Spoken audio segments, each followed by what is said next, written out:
Under the gray veil of dawn, the Celtic world stirs, a land of mist, moss, and myth where the living and the dead breathe the same air.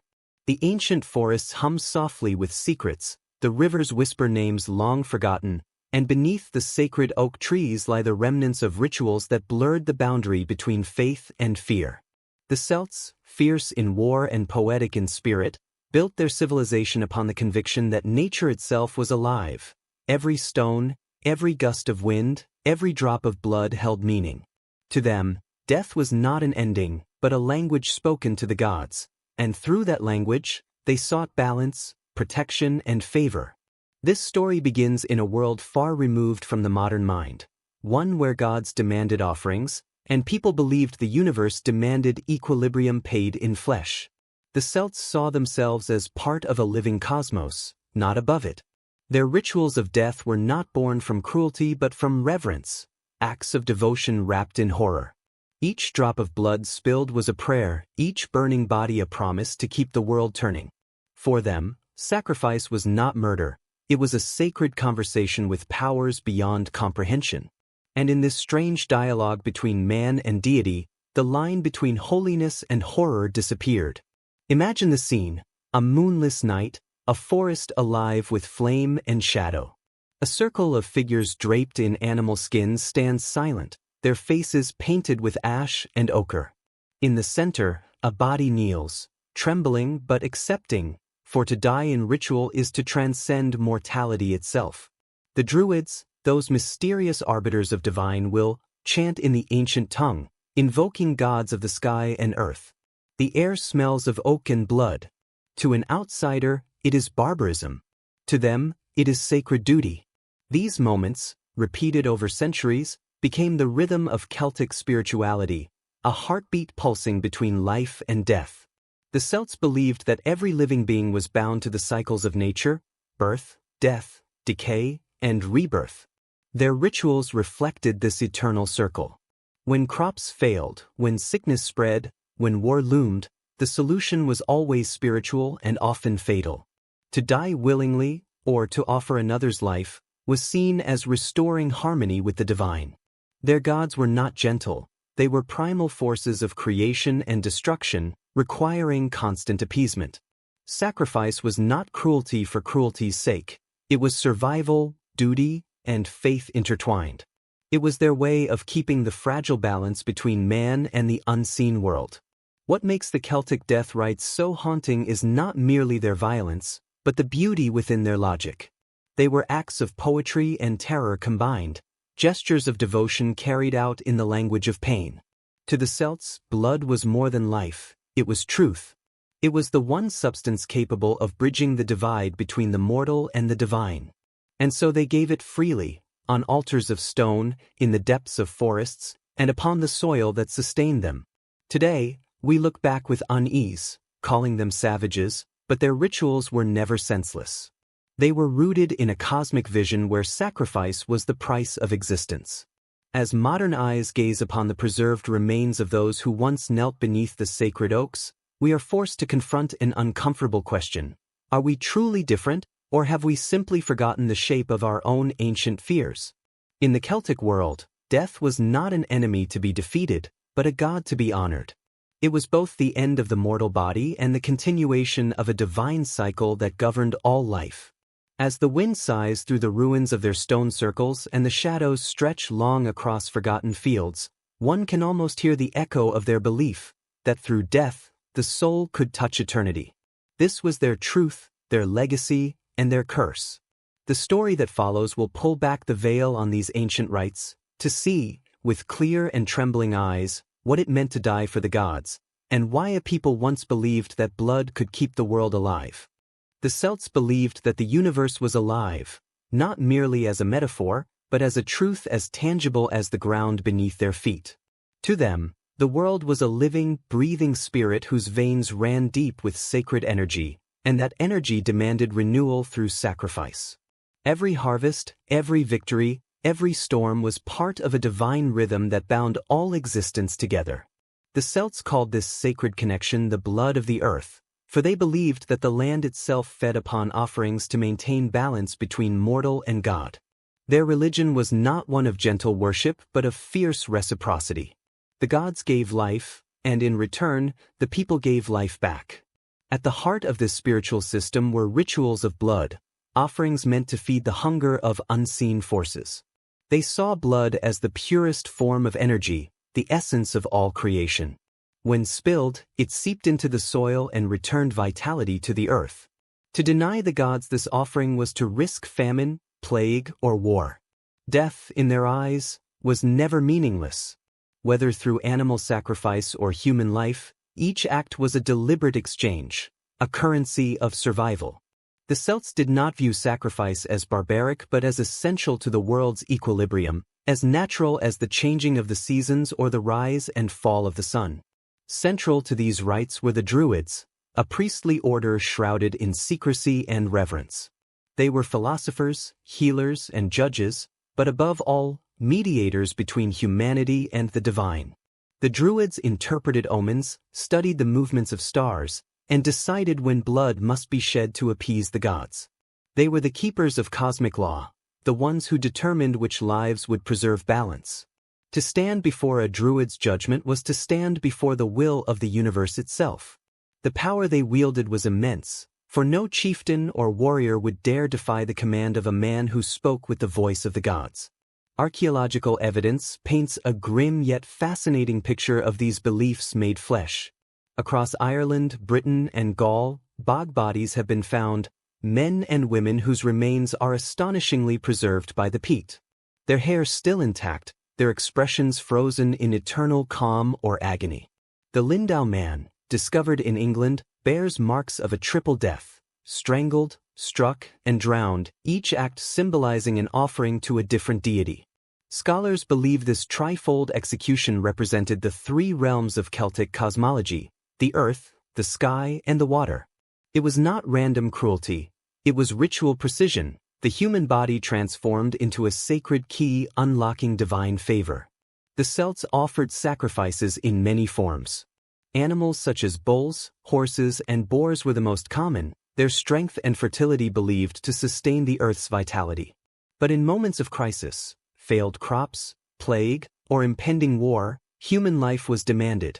Prisoners of war were sometimes offered to appease the gods of victory, while others, chosen by the Druids, were selected for their perceived purity or symbolic value. To die in sacrifice was not always a punishment. Some believed it was an honor, a calling that ensured the tribe's prosperity. There were even legends of volunteers stepping forward, eager to join the gods and protect their people from the realm beyond.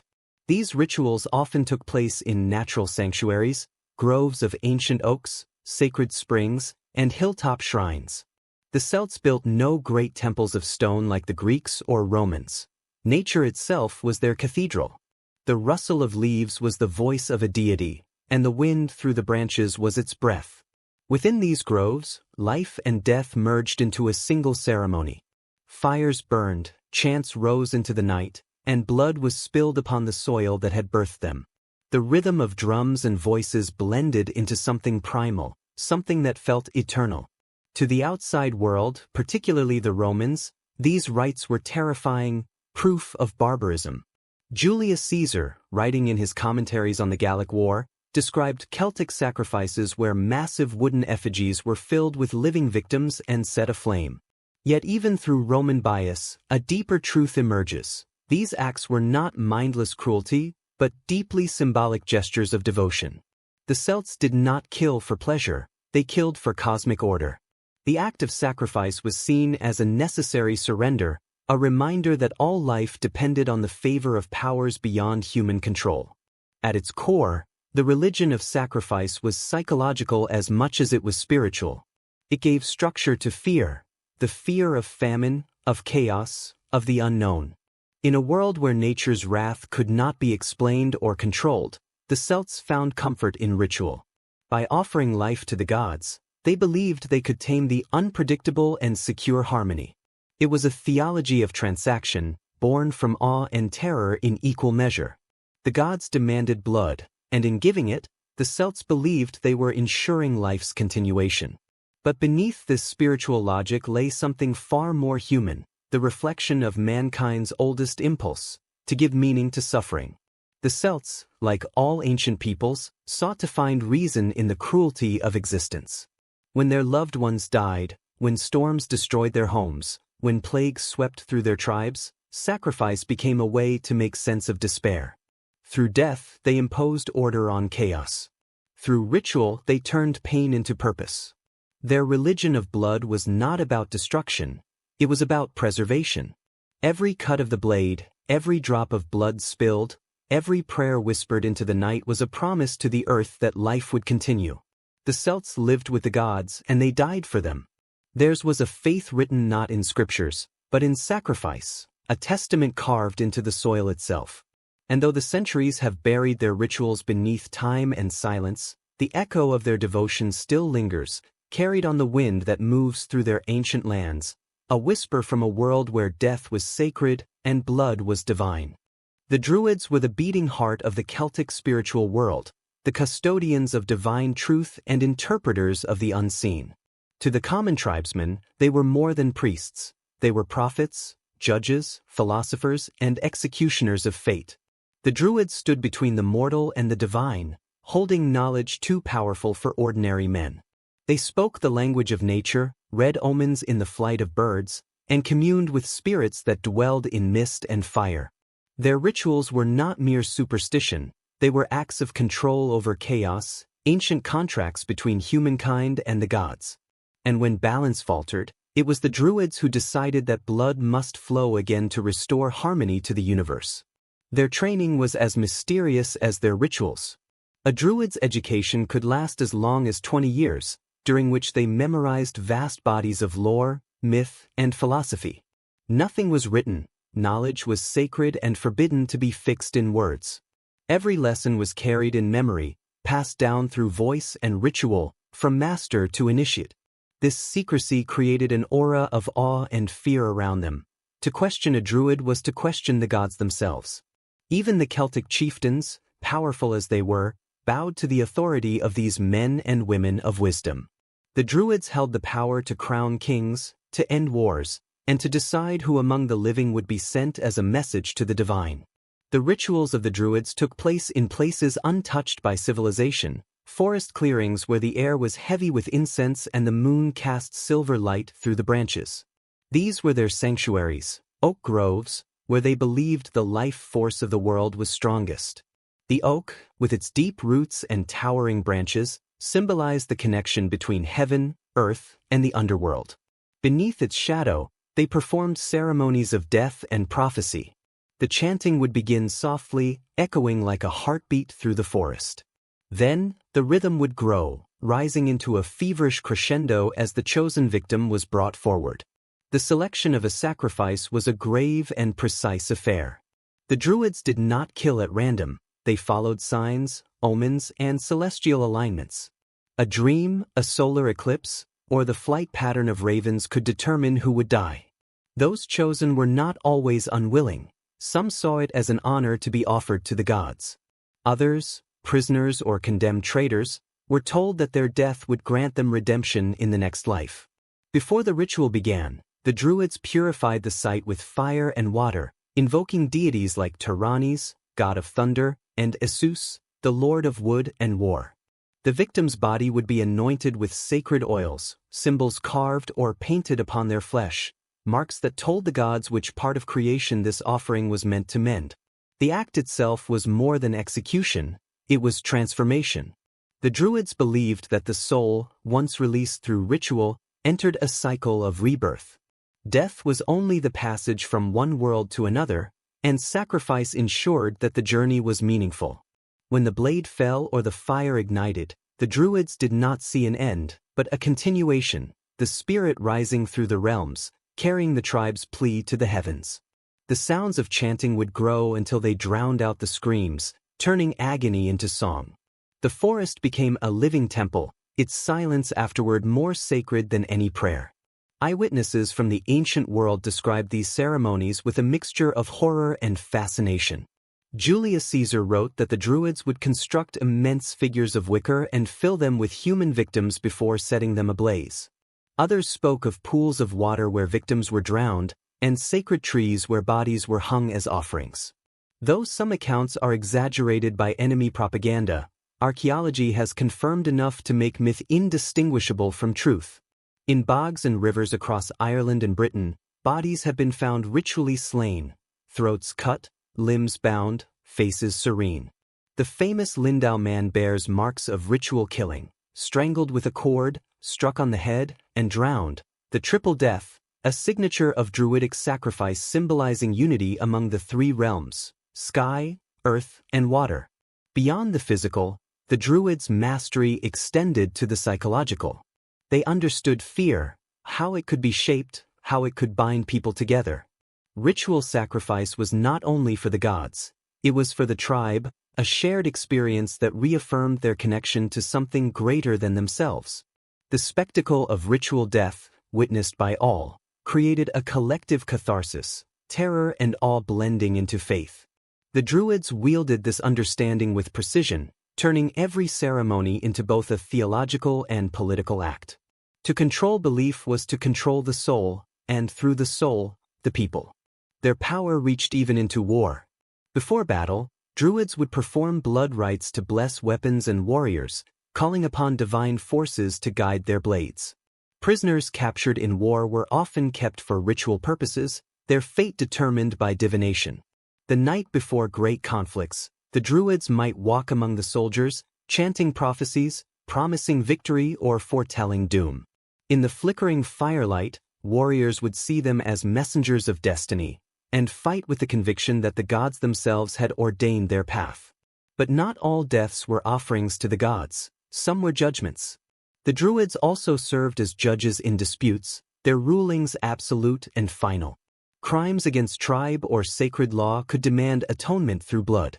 In those moments, ritual and justice became one and the same. The condemned was not executed as a criminal, but sacrificed as a vessel of purification. His death washed away sin from the tribe, restoring spiritual order. To witness such an act was to be reminded that no one, not even kings, stood above divine law. As the centuries passed, the Druids' influence grew so immense that even Roman generals feared them. Their power over the Celtic tribes made them dangerous, not just spiritually but politically. When the Romans invaded Gaul and Britain, they made it their mission to eradicate the Druidic order, to destroy the oak groves, burn their sacred sites, and silence their chants forever. Yet, despite their suppression, the echoes of their rituals have survived in fragments, in myths, in folklore, and in the soil that still yields the evidence of their grim devotion. The Druids were not monsters. They were believers in a cosmic law where every life, every death, every drop of blood had purpose. To them, the world was not cruel, it was balanced. And through ritual death, that balance was maintained. Standing between the human and the divine, the Druids embodied both the wisdom of gods and the cruelty of men. They believed that to preserve the harmony of the world, someone must always pay the price. And so they watched, chanted, and bled the earth, convinced that in each sacrifice, the universe took a breath and began anew. Among the ancient Celts, kingship was not merely a position of power, it was a sacred contract, a divine marriage between the ruler and the land itself. The king's body symbolized the health of the realm, his strength mirrored the fertility of the soil, and his justice determined the favor of the gods. He was both sovereign and servant, chosen by divine will, but bound by divine expectation.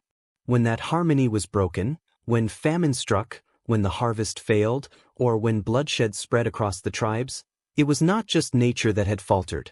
The king himself had failed. And in the unforgiving logic of Celtic religion, failure demanded blood. Thus emerged one of the most haunting beliefs in all of ancient Europe, that the king must die so the land could live. The idea of the sacred king was not unique to the Celts, but nowhere was it carried with such spiritual intensity. They believed that a ruler's vitality was mystically intertwined with the fertility of the earth. His reign was sustained by divine favor, and when that favor withered, so too did the crops and the people's prosperity. To restore balance, the gods required a sacrifice, not of a commoner, but of the very man who embodied their power. In this grim logic, regicide was not rebellion, but renewal. The shedding of royal blood was the ultimate offering, the symbolic death of pride, ego, and failure to ensure the tribe's survival. Myths and archaeological evidence intertwine to reveal this dark philosophy. The tale of Nuada, the Irish king who lost his throne after losing his arm in battle, reflects this sacred principle. A blemished king was no longer fit to rule. Physical imperfection symbolized spiritual weakness. The land demanded perfection, and if the ruler's body failed, his reign ended. Similarly, the story of the god King Lugh, whose own death was tied to the turning of the seasons, echoes this same idea: life renewed only through divine sacrifice. These myths were not just stories told around fires. They were reflections of real, ritualized acts that once took place beneath the canopy of sacred groves. Archaeological discoveries from the bogs of Ireland lend chilling credibility to these ancient accounts. The remains of men such as Old Crogan man and Clonachaven man tell a story of ritual death bound to high status.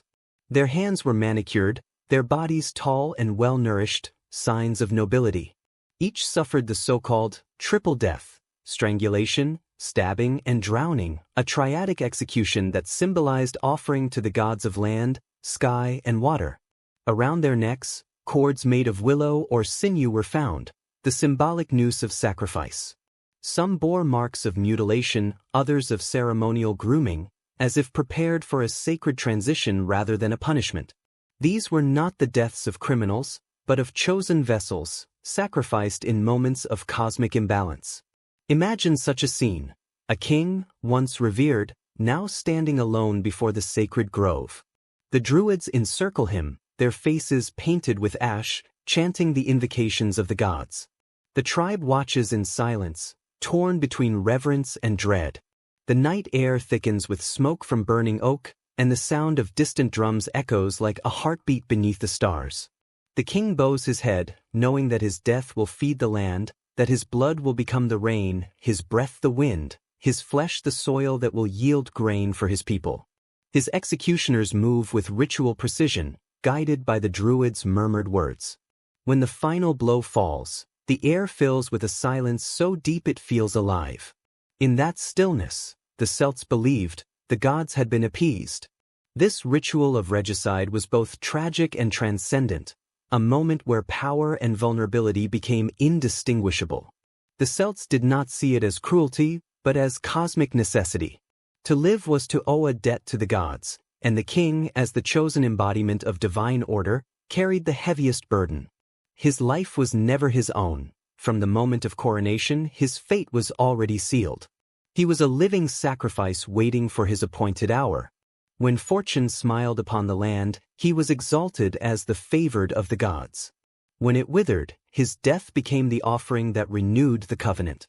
This belief reveals much about Celtic psychology, their understanding of power, mortality, and the cyclical nature of existence. They saw kingship not as dominance, but as servitude to sacred law. The ruler was not elevated above his people, he was bound to them through his destiny. His body was a vessel of divine energy, and when that energy waned, the vessel had to be broken so that new life could emerge. Death, in this sense, was not defeat but transformation. It was the rebirth of the tribe, the renewal of the land, and the reaffirmation of cosmic order.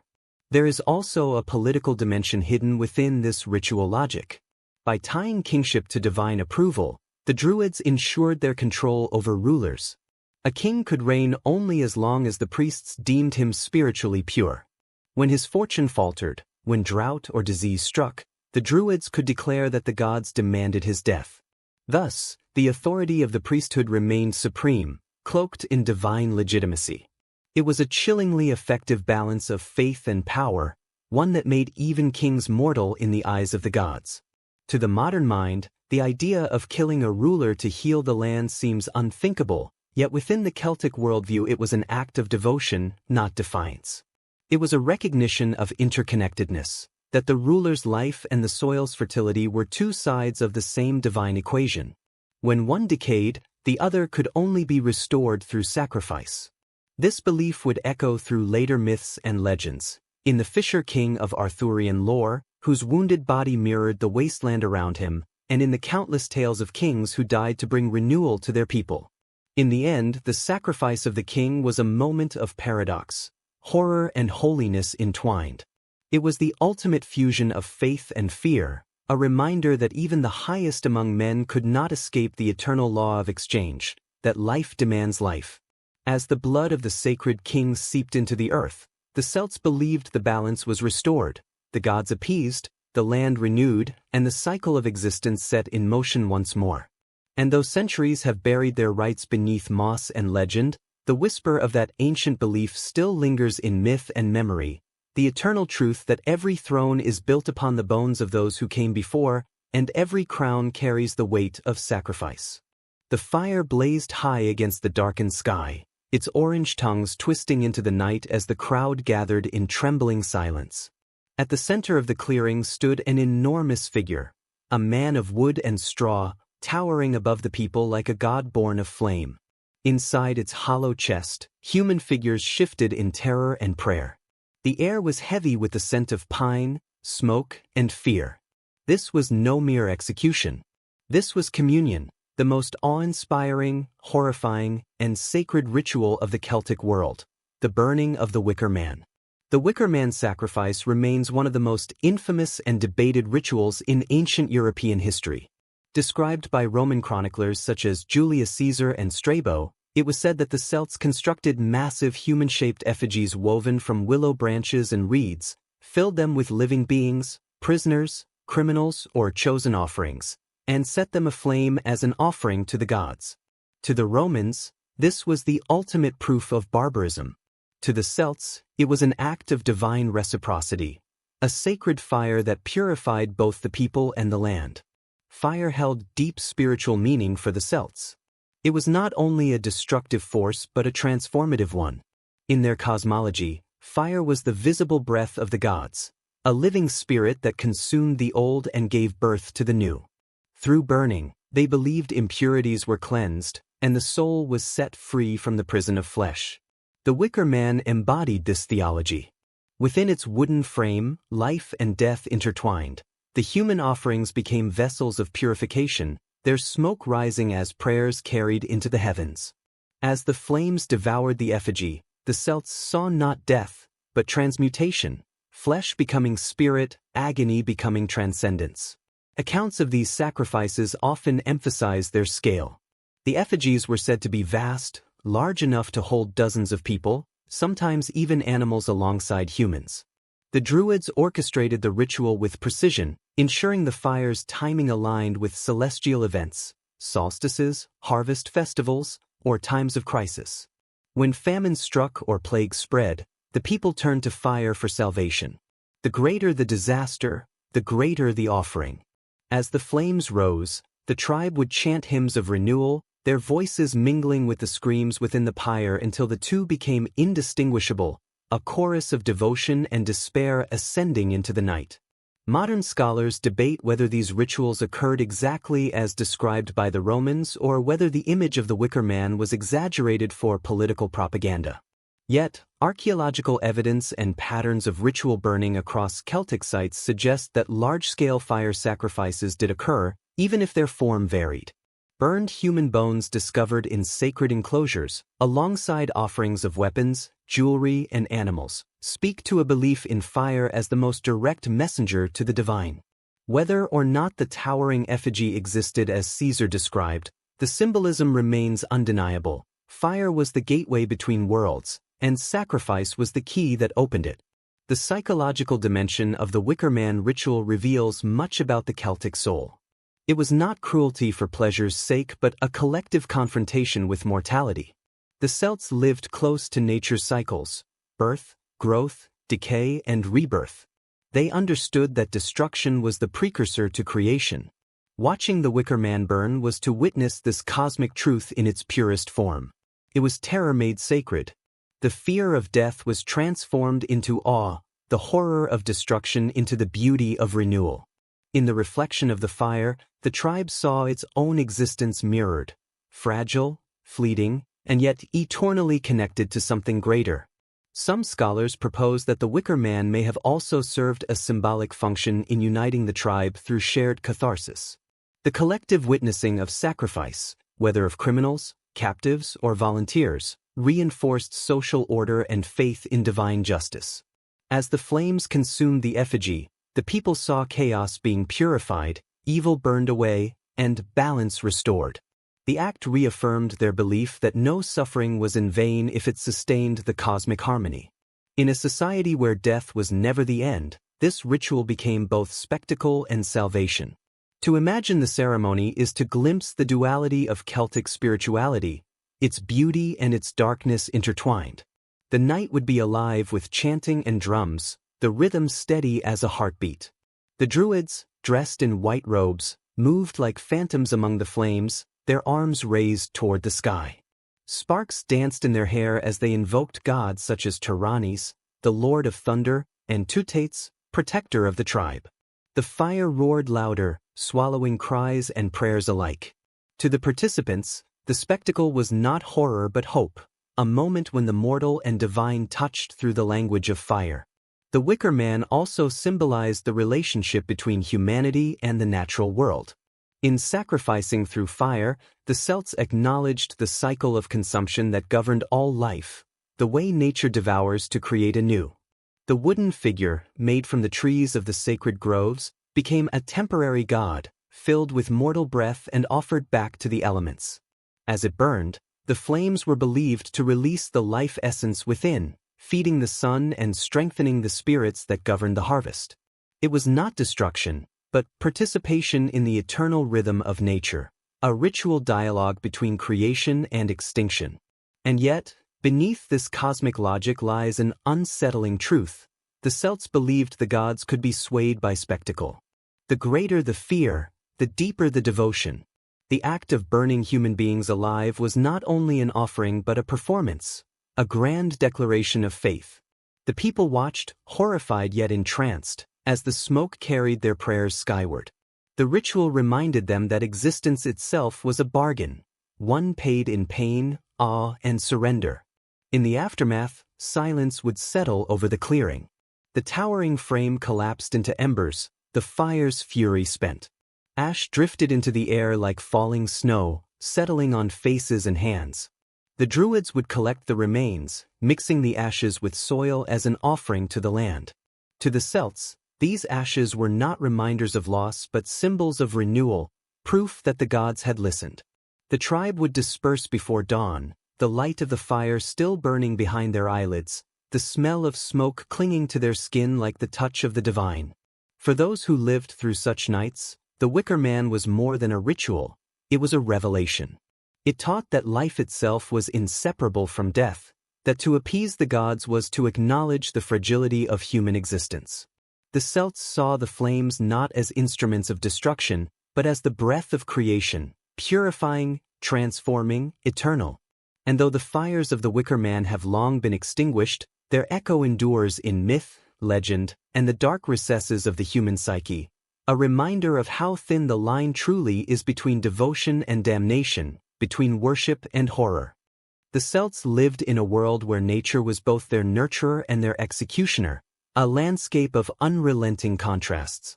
Towering forests whispered secrets of the gods, while icy winds howled over desolate moors. Every mountain, river, and storm was alive with spirit and intent.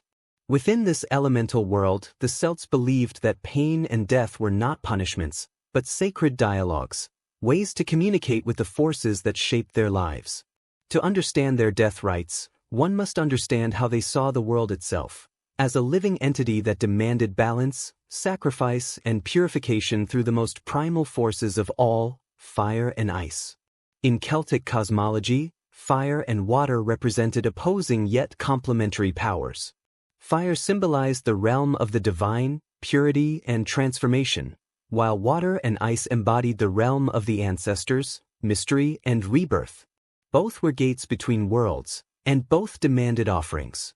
Rituals involving extreme heat and freezing cold were not random acts of cruelty, but deliberate methods of invoking and appeasing these sacred forces.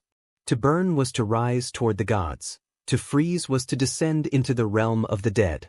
Each death rite mirrored the natural extremes of the land itself, echoing its violent beauty and unforgiving cycles. In winter, when frost consumed the earth and the rivers hardened into glass, Some tribes performed rites of freezing sacrifice, acts meant to honor the gods of winter and death. Archaeological findings from peat bogs across northern Europe, preserved bodies known as bog people, reveal victims who were drowned, strangled, or left to die in icy marshes. Their skin, eerily intact, bears witness to the cold that both killed and preserved them. To the Celts, such places were sacred thresholds, watery graves that offered direct passage to the Otherworld. The victims were not abandoned, they were entrusted to the gods beneath the surface, their bodies given as payment for fertility, prosperity, or forgiveness. These bog sacrifices reveal the Celtic obsession with liminality, with boundaries between worlds. Ice, mud, and water were not simply elements, but bridges. Death by freezing was not seen as a punishment, but as a surrender to stillness, a symbolic return to the womb of the earth. As the body stiffened and breath slowed, the Celts imagined the spirit slipping gently through the veil. In this frozen silence, they saw a reflection of their own mortality, fragile, beautiful, and fleeting, like frost on the morning grass. If ice represented surrender, then fire represented transformation. The Celts feared and revered fire equally, for it devoured without mercy and yet gave life through its warmth. Sacrifices by flame were among their most sacred rites, not only in the infamous Wicker Man but also in smaller, localized rituals performed at the turning of the seasons. During Beltane, when winter's grip finally loosened, entire herds were driven between twin fires to cleanse them of evil spirits. Sometimes humans were offered too, criminals, captives, or volunteers who sought to transcend their earthly existence. The Druids believed that through fire, the soul was purified of sin and made worthy of rebirth in the Otherworld. The dual worship of fire and ice spoke to the Celtic understanding of purification through extremes. In their worldview, balance could only be maintained when opposites were in harmony. Heat and cold, life and death, pain and peace, all were necessary aspects of existence. To endure suffering was to commune with the gods who ruled over these realms. The burning body symbolized ascension, the frozen one symbolized surrender. Together, they formed a complete spiritual equation, agony as the path to transcendence, destruction as the seed of renewal. In some tribes, death rites involved both elements in sequence. The condemned or chosen were submerged in icy water before being burned, symbolizing purification of body and spirit. This act was both terrifying and sacred. The cold stole their breath, the fire claimed their flesh. To the onlookers, this was not murder but metamorphosis, a ritual reenactment of the eternal cycle of nature, where winter's death gives birth to summer's flame. The Druids, keepers of this sacred knowledge, taught that every element carried memory and meaning. To die by fire or ice was to become part of the eternal rhythm, a sacrifice woven into the very fabric of creation. The Celts also used environmental extremes to test devotion and purity. Initiation rituals often required prolonged exposure to cold, hunger, and heat. Warriors seeking divine favor or prophetic visions would stand barefoot on frozen ground for nights or endure blazing fires that singed their skin. Pain was not humiliation, it was transcendence.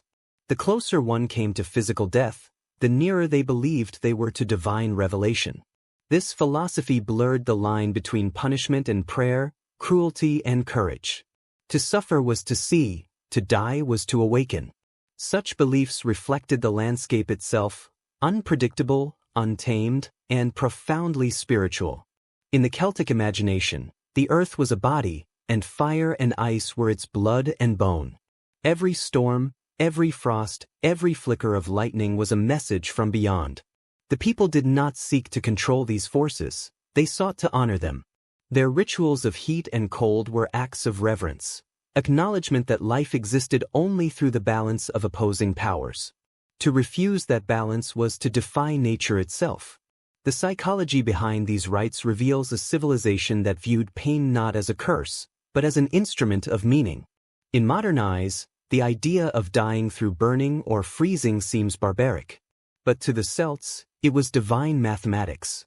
The gods demanded equilibrium, warmth and cold, joy and sorrow, life and death. The human role was to sustain that balance through offering, to give back what had been received. Thus, every flame and frost became part of a cosmic transaction, an eternal exchange between mortals and immortals. The imagery of fire and ice also shaped their myths.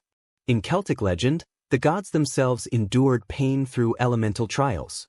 The goddess Brigid, associated with fire and inspiration, was said to have wept flames at the death of her son, her sorrow becoming the eternal light of spring. Meanwhile, the winter goddess Cailleach ruled with icy breath, freezing rivers and fields until new life earned its return. In these myths, death was never the end, only a passage, a turning of seasons in the soul's endless journey. By weaving fire and ice into their death rites, the Celts expressed one of the oldest truths of human consciousness, that transformation requires destruction. The fire burned away the impurities of the flesh, and the ice stilled the chaos of the spirit. In that union, they found holiness. Their rituals may seem cruel to modern sensibilities, but to them, it was the highest act of devotion, a merging of human fragility with divine eternity. When dawn rose after such ceremonies, the land itself seemed changed. The ashes of the fire glowed softly in the morning light, the frost shimmered like glass. The people believed they had cleansed the world of imbalance, at least for a while. They walked away in silence, knowing that life was a brief flame between two great colds, birth and death. Theirs was a faith forged in extremes, where beauty and brutality were not opposites but partners in an eternal dance. And in that dance of fire and ice, the Celts found their deepest truth, that every soul must burn before it can be reborn, and every heart must freeze before it can feel again. They believed the gods bled as they did. To the Celts, divinity was not distant or perfect. It was raw, wounded, and profoundly human. Their deities suffered, hungered, and died, only to return again in new forms. Pain was not an aberration but a sacred inheritance, a divine language that united mortals with immortals. Through suffering, they mirrored their gods. Through sacrifice, they maintained the balance of the cosmos.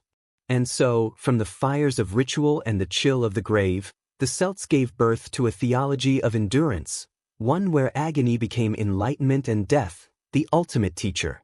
The pantheon of the Celtic world was vast and alive, a reflection of their wild landscapes and violent history. Their gods were not serene overseers, they were participants in the eternal struggle of life and decay. Chief among them stood Lugh, the radiant warrior, whose perfection in skill and form came only through trials and bloodshed. There was also Tyrannes, the god of thunder, whose storms carried both destruction and renewal, and Tutates, the guardian of the tribe, who demanded blood to preserve order. But perhaps no figure embodied the Celtic vision of divine suffering more than Asus, the god who hung upon a tree, bleeding into the earth. His image, carved into Roman altars and whispered about by Druidic initiates, spoke of sacrifice not as punishment but as transcendence. The story of Asus reflects the oldest spiritual truth of the Celtic world, that suffering purifies the soul. His followers believed that Asus willingly endured death to renew the cycles of nature, to ensure that the rivers continued to flow and the crops to grow. His pain was a cosmic necessity. When worshippers offered victims to Asus, hanging them from sacred trees or slashing their throats above rivers, they were reenacting the god's own sacrifice. The blood that fell upon the roots symbolized life returning to the soil, a debt repaid in crimson currency. This concept of divine suffering extended beyond Asus. The Celts revered the goddess Epona, who was both nurturer and destroyer. She presided over fertility and battle alike, her blessings flowing only through the paradox of death giving birth to life. In her festivals, horses, her sacred animals, were sometimes sacrificed, their blood mixed with wine and offered to the earth. The people drank of this mixture, believing it bound them to her eternal cycle. To modern eyes, such rites appear brutal, but to the Celts, they were acts of intimacy with the divine, a way to feel the heartbeat of the universe pulsing through their own veins. The gods, too, endured pain as a source of wisdom. The myth of the god Ogma, the divine champion of eloquence, tells of his scars as symbols of enlightenment. Each wound represented a lesson, a physical inscription of spiritual truth. Through endurance, Agma learned the power of words that could heal or destroy.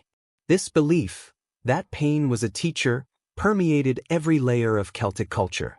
Warriors embraced wounds not as shame but as honor, each scar a mark of divine favor. To suffer bravely was to reflect the gods' endurance. To die courageously was to join them in their eternal cycle.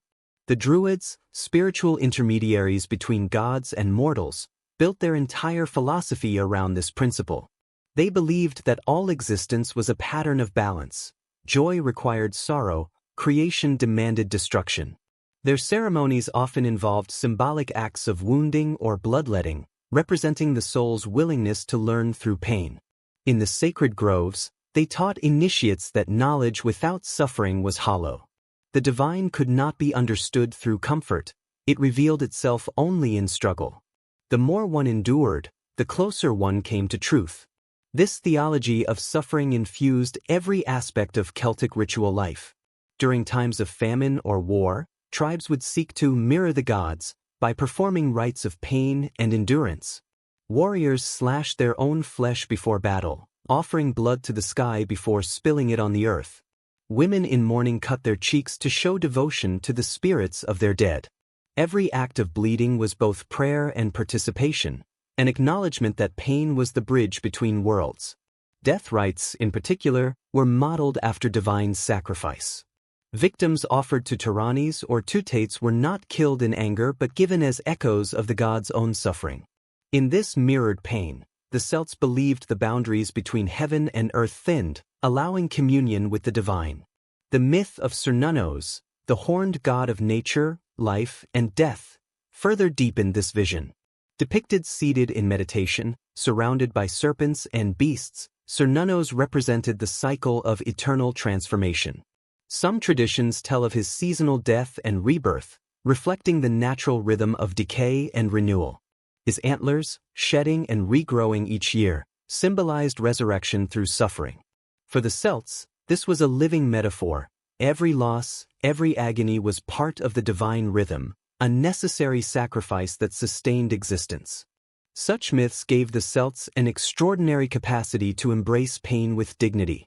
They saw agony not as punishment from vengeful gods but as participation in sacred mystery. When a warrior fell in battle, his death was not meaningless, it was a continuation of the god's own wounds. When the Druids offered human lives to the flames or the frost, they did so believing that those souls would join the divine circle, rising again as part of the cosmic order. This understanding transformed suffering into sanctity, cruelty into devotion. Psychologically, this worldview reveals a society that refused to separate faith from fear. The Celts understood that the same forces that created life could destroy it in an instant. To worship was to accept that truth without illusion. Their gods did not promise safety, they promised meaning. Every scar, every scream, every ritual death reinforced the lesson that divinity dwelled within the very experience of pain. To deny suffering was to deny the gods themselves. In their art and symbols, this belief found haunting expression. Celtic knotwork, those endless, interwoven patterns carved into stone and metal, represented the continuity of life through suffering.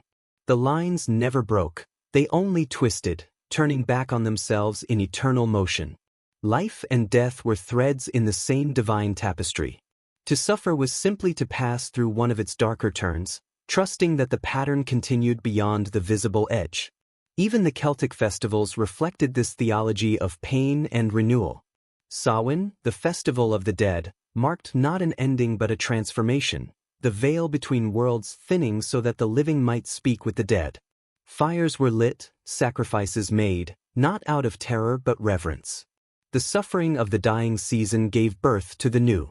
In every flicker of flame, they saw the gods' own struggle reflected, a reminder that the cycle of agony and rebirth governed all existence. This divine mirroring shaped not only their rituals but their psychology. The Celts developed a spiritual courage that bordered on defiance. They did not beg their gods for mercy, they sought to resemble them in endurance. To suffer nobly was the highest virtue, to die with purpose was to achieve immortality.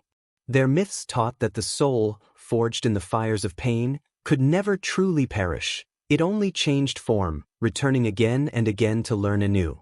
Death, therefore, was not a tragedy but a continuation of divine experience. In this sense, gods of pain was not merely a theological concept but a living reality. The Celts carried it in their blood, their rituals, and their art. Every wound, every offering, every death rite was a reenactment of cosmic suffering, a reminder that life itself was born from pain. Their gods bled, and so did they. Their gods died, and so did they. But through that shared agony, both found immortality.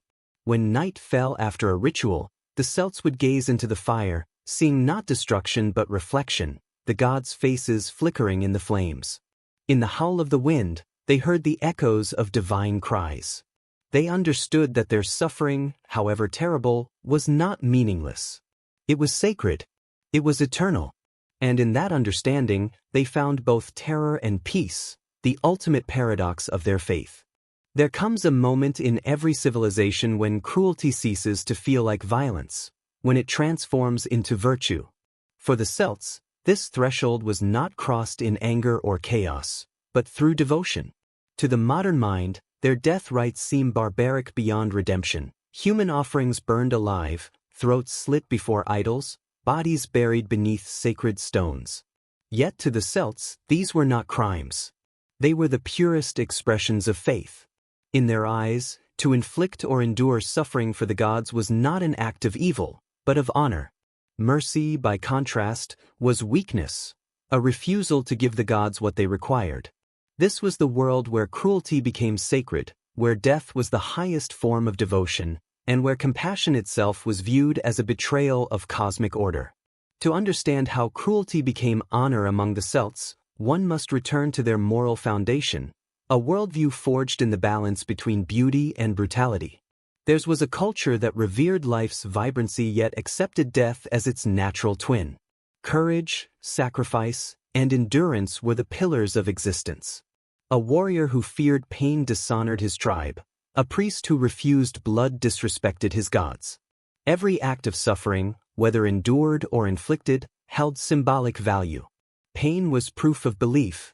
Death was a declaration of loyalty. The more one gave, the greater the reverence shown to the divine. In this moral framework, compassion could be seen as blasphemy. To spare a life meant to deny the gods their due. When an enemy warrior begged for mercy, the Celtic executioner faced a divine dilemma. To forgive was to reject the cosmic rhythm that demanded balance through blood. The gods themselves were merciless. Storms destroyed crops without warning, disease struck the innocent, lightning burned the sacred groves. The people saw this not as cruelty but as law, the impartial justice of the universe.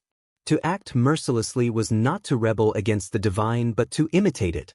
Thus, when the Druids performed sacrifices or warriors decapitated their foes, they did so not in rage but in ritual harmony with the god's own nature. The head, for instance, held sacred importance. The Celts believed it was the seat of the soul, the vessel of one's essence and honor. To take a head in battle was not merely to kill an enemy but to claim his spirit, to capture and honor his strength. Heads of slain warriors were preserved in cedar oil, displayed at feasts, or offered to deities. This practice, gruesome as it appears, was not born of sadism but reverence. The Celts viewed courage, even in their enemies, as a sacred quality that deserved eternal recognition. The preserved head became both trophy and altar, a testament that valor transcended death. In their world, cruelty was not the opposite of respect, it was its highest expression. Ritualized violence reinforced social cohesion. Public sacrifices, executions, and duels were communal affirmations of moral order. The tribe gathered not to revel in bloodshed but to witness the restoration of balance. Each death, each offering, was a moral transaction. Chaos exchanged for harmony, fear transformed into faith. To participate in this spectacle was to reaffirm one's belonging in a universe where suffering was meaning. The victims were not pitted but exalted. Their pain fed the tribe's hope, their death ensured its continuity. Even the condemned believed in the sanctity of their fate. To die beneath the Druids' blades was to die with purpose, one's agony woven into the eternal cycle. The Celts' belief in reincarnation deepened this acceptance of cruelty. They did not see death as an ending, but as transition, a soul shedding its mortal shell to be reborn. From this perspective, death was not cruelty but liberation. The sacrificed, in their eyes, did not perish, they ascended.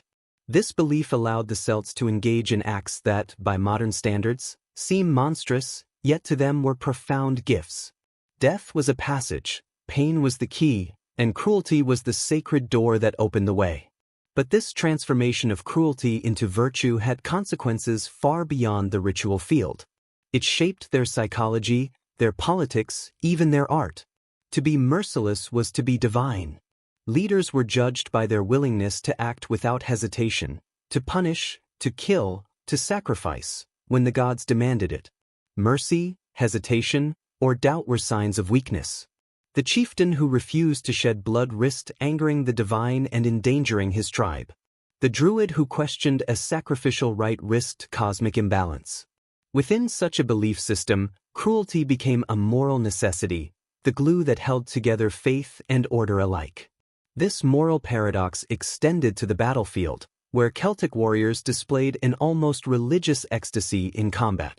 They charged naked into enemy lines, painted with woad, shouting the names of their gods.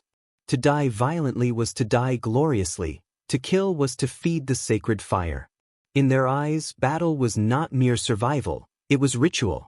Each clash of swords was an offering, each drop of blood a hymn. The cruelty of war became indistinguishable from the beauty of worship. This merging of violence and holiness created a culture where the battlefield was as sacred as the temple, and death was not to be feared but embraced as divine communion. Even the aesthetics of cruelty were elevated to spiritual art. Celtic weapons and ornaments often bore intricate knotwork and animal motifs, symbolizing eternity and transformation.